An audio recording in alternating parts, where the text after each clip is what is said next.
Hey everybody, HomeSliceHenry here, and in today's video, I'm looking to have some fun in the Open Ultra League. Today, I've powered up my Shadow Apex Ho-Oh and given it a second move, and I'm going to be using it in an ABB style team with Skeledirge to try and bait out the opponent's best response to a fire type, and then try to sweep some endgames with Shadow Ho-Oh. It goes without saying, Shadow Ho-Oh definitely not a Pokemon that I'd recommend for climbing, but I did have some incredibly fun games with it, pretty close to leaderboard elo. So without further ado, let's hop into the matches. Hopping into the first match, leading Giratina Altered into Jellicent. This is exactly where I need to see Jellicent with this team, as Giratina has play into just about every water type in the meta, which of course is something that my backline is really not going to want to see. I fire off the Shadow Sneak, opponent is going to let that through, Shadow Sneak hitting for super effective damage, but it really just does not hit very hard. They full send the Shadow Ball, that does big damage, opponent sends in Talonflame, I'm going to throw 2 Shadow Claws and fire off the Dragon Claw. Opponent is going to let that through. In comes the Skeledirge. Skeledirge will be able to withstand a fly, so this is a pretty safe no shield here for me. I'm going to let that through as the fly connects. I'm farming up, going for the Disarming Voice bait, looking to put some pressure on the shields of my opponent. The Disarming Voice does get shielded. I continue to farm, going for the Shadow Ball, but I do lose charge attack priority. I believe this is an IV dependent CMP, so unfortunately, me having a very high rank Skeledirge for the Ultra League means I'm going to be losing these CMP ties. I continue to farm up with the Skeledirge. Opponent is going to win charge attack priority, but this time, I'm not going to shield. Instead, I'm going to go for Shadow Ho-Oh. Shadow Ho-Oh, so deadly up energy or with a shield advantage. My opponent now going to send in Jellicent to switch into the Giratina to catch the charge attack from my opponent. It is going to be the Surf. Can they get the farm down? No, I'm able to make it to a Dragon Claw, but the Dragon Claw is not going to be enough to knock out. I have a choice. Do I throw the Brave Bird to win charge attack priority, or do I tank the Surf and save the energy? I decide to go for the farm, so I tank the energy. That Surf does so much damage. Apex Ho-Oh cannot take a hit whatsoever, but in the back, my saving grace, it's a Registeel back there, going for the Sacred Fire, massive damage onto the Registeel. Unfortunately, I can't get the farm down, so I'm forced to fire off a Brave Bird to prevent them making it to a Focus Blast. In comes the Talonflame, and the Ho-Oh tanks the Incinerate on 1 HP and takes the win. Picking up a tough lead in the next match, Giratina Altered into Shadow Dragonite. Shadow Dragonite is a pretty big core breaker for this team, as it can hit the entire team for quite a lot of damage. I fire off the Dragon Claw, opponent is going to commit the shield. At this point, if they land a Dragon Claw, the Dragonite can actually farm down. I wasn't quite sure of the matchup. I thought I could get there, but it turns out I definitely could not. So I'm going to send in the Skeledirge. Opponent doesn't throw on the greatest timing there. They only threw like 1 or 2 Dragon Breaths in the move, and sacrificing that little bit of extra damage is quite nice for me. I can tank the Dragon Claw, fire off the Disarming Voice, grab the final shield from my opponent, and they're going to be firing off energy, and I have a choice to make. Do I shield here? Do I leave it all up to Ho-Oh? I decide, you know what? I'm leaving it all up to Ho-Oh. These Incinerate shredding through that Shadow Dragonite. Dragonite is going to fire off the Dragon Claw as I commit a shield. They send in Registeel. Registeel is not going to like what's about to happen. Shadow Ho-Oh throwing 3 Incinerates, going for the Sacred Fire. That picks up the knockout. All they have is a 1 HP Dragonite and a 3rd Pokemon. And whatever it is in the back, they did not want to see Ho-Oh, and they resign the match.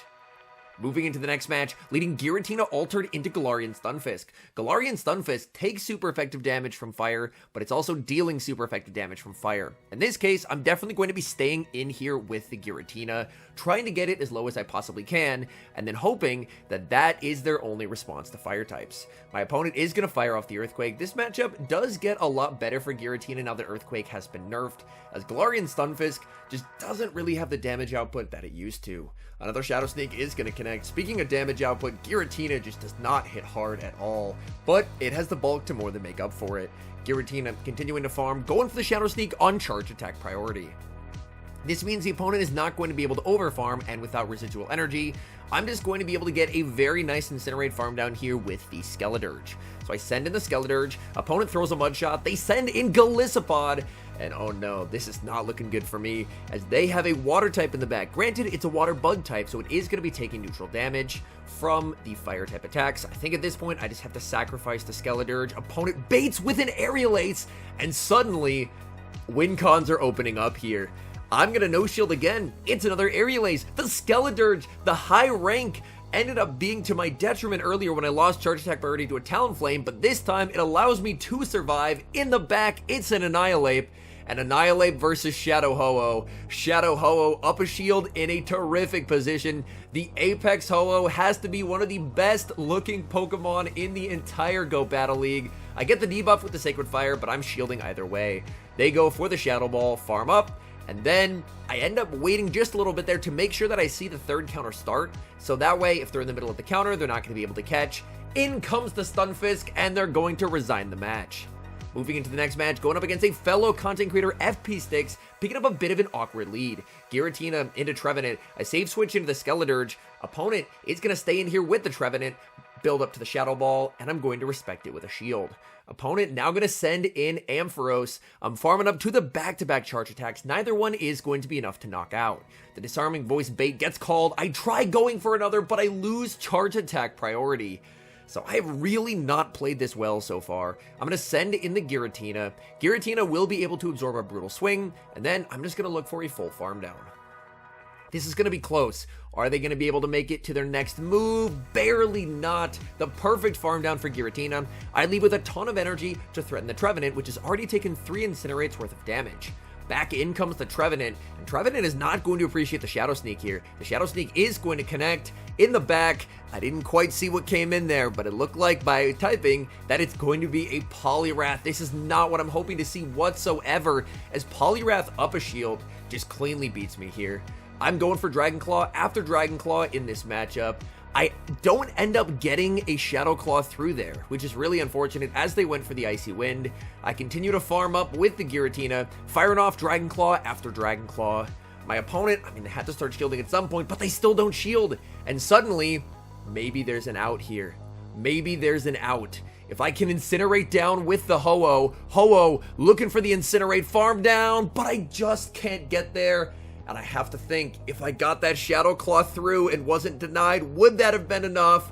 And it looks like it might have, but unfortunately, the Shadow Ho-Oh just cannot quite clutch the game. We see a tough lead in the next match, Giratina into Charmalolan Ninetales. I'm going to save switch into my Skeledirge, and I'm met with an XL Lanturn. You've got to be kidding me. XL Lanturn making its presence felt here in the Ultra League. I thought I had escaped this thing by greatly rotating out, but here's another Lanturn to ruin my Skeledirge's dreams. Skeledirge trying to make it to the Shadow Ball, but not before the Lanturn fires off its energy. I decide to commit a shield with the Skeledirge. I'm farming up and going for the Disarming Voice bait. A Shadow Ball should cleanly knock out here. My opponent is going to commit a shield. Skeledirge not able to make it. That's a bit unfortunate. The nice thing is, as Giratina, I'm not threatened by anything Lanturn throws. I'm going to be able to get a very big energy advantage, which can potentially be useful in taking care of the Ninetales later in the game, but I don't really want to take any charm damage, so I think I'm just going to store the energy and then switch into the Ho-Oh. In comes the Ho-Oh. What do they have in the back? They have Poliwrath in the back, and up and Incinerate. This is super playable for the Ho-Oh. I don't want to debuff myself just yet, so I will go for the Sacred Fire. My opponent is going to commit the shield, and it ends up being charge attack priority. They threw on an incredibly risky time, as if I didn't throw the move there, I would just get a free Incinerate. I'm able to outpace and make it to the Brave Bird. If my opponent throws right away, I should be able to make 3 moves on my Pokemon, so they are going to try and go for the farm down, but they decide against it. They were worried that I could make it to a move unfamiliar with the Ho-Oh counts, and now I can just send in the Giratina, and I should be in a very good spot here. Either way, I'm pretty sure that I would have been winning, as even if they did get a full farm down there, they would have been low enough that I could have just knocked out with the energy that I had. So either way, still in a pretty good spot. However, I'm definitely not in a good spot in the next match, as we see the core breaker, well, one of quite a few core breakers for the team, leading Giratina Altered into Tapu Fini. I'm going to overfarm and fire off the Shadow Sneak. I can survive a Moonblast, not super well. My opponent ends up throwing on Alignment, which is a surprise, but if that's what they like to do, as I end up calling a bait, I was no shielding, like even if it was a Moonblast, I was going to be okay with that. But they should now be 2 off of their Moonblast, so I'm just going to throw 1 Shadow Claw, switch into the Skeledirge 2 turns after I threw my move, and get the catch of the Moonblast, where that energy does absolutely nothing. In comes a Giratina Altered, and oh boy, this is not looking good. They have a lot of fire resistance so far on their team. I'm able to make a last second Shadow Ball. They could make my life a lot easier by no shielding here, but they do shield the Shadow Ball, and this is going to be really tough. I have energy on my Giratina, but they're still so healthy on their Tina, and I'm already pretty deep into the red health. I'm at the back-to-back Dragon Claws, but they're not going to be enough to knock out. I know my opponent still has the very low health Tapu Fini. The Fini's health shouldn't be a massive problem for me. I can probably knock it out with an Incinerator too, but the water guns will add up. I send in Ho-Oh. They have Shadow Dragonite in the back, and their entire team is going to be resisting fire. And there's just not a way to win this game for me, unfortunately. We're going to see the frailty of Shadow Ho-Oh. Even with getting the attack drop, I make it to the Brave Bird on 1 HP. My entire health bar just got deleted by Shadow Dragon Breaths. They send in the Giratina, I send in my own, and I get knocked out with both my shields still available. Moving into the next match, we see a bit of a tricky lead here. I am running an ABA Ghost team, so leading into a normal type like Pidgeot is a bit uncomfortable. I'm going to look to farm up energy here. If they Feather Dance, I'm going to look to switch. They actually go for a Brave Bird, safe switch into a Registeel, and I get to send in the Fire Crocodile Skeledirge. Skeledirge will be hit with the Zap Cannon. The Zap Cannon connects, and a little bit of good luck goes my way. They don't get the 66% chance at an attack drop. I fire off the Shadow Ball. That does nice damage to the Registeel. From here, I should be in a good position where I can go for a 1 shield farm down play and exit with energy. That should be pretty useful into just about anything they can have, but they do unfortunately get the debuff. They're going to be sending in the Pidgeot. I'll fire off the debuff Disarming Voice, throw 1 more Incinerate, and then look to pivot, because I do want to try and save this energy and reset the debuff. My opponent doesn't know that I don't have Ancient Power yet, so I'm hoping to grab a shield, but unfortunately they do not respect it. So I figure I may as well get as much value out of this energy as I can, going for Dragon Claw after Dragon Claw. They're just going to go for the Brave Bird here. They're up a shield, there's no reason to bait, but honestly, that's okay with me. As they're debuffed, I can wait the clock till it gets to 0 and then send in Apex Ho-Oh. In comes Apex Ho-Oh. In the back, it's Annihilate, and this is honestly looking pretty good for the Ho-Oh. They're firing off energy. I'm going to be using the final shield. They end up baiting with the Ice Punch, but I have so much energy on my Skeledirge that I can grab a shield with the Brave Bird, send in the Skeledirge, and just like that, I'm at the back-to-back Disarming Voices. So the energy I saved from earlier coming in clutch here as I make it to not 1, but 2 charge attacks. This Disarming Voice is going to pick up the knockout, but if the opponent gets the farm down, they can win the game. It's going to be close, but the Skeledirge, the high rank coming in clutch, and we take the win. Tough lead in the next match, Giratina into Granbull. This is the non-Shadow Granbull. I save switch into the Skeledirge. Opponent is going to respond with a Shadow Drapion. But this is genuinely not a bad matchup for this Skeledirge whatsoever. Don't get me wrong, that Crunch does massive damage, but Skeledirge is able to survive a Shadow Crunch and consistently apply neutral damage. I decided to go for the Disarming Voice on alignment here, just so I can apply shield pressure to my opponent before they end up applying shield pressure to me. I'm going to let this through. I'm going to send in the Giratina, absorb the damage of a Crunch, and then I'm sending in the Apex Ho-Oh. This way, I'm going to get a free Incinerate, which is 20 free energy, at the expense of almost no damage taken. In the back, they have Aurorus. They fire off a Weather Ball, but they end up throwing on alignment, giving me a full Incinerate for free. And now Apex Ho-Oh looking so deadly in the endgame here, firing off the Sacred Fire. Opponent is going to be committing the shield. And I'm probably going to need to shield back here, as Weather Ball, I mean, it's only neutral, but it just does so much damage. I'm going for another Sacred Fire. This is going to be able to pick up the knockout here.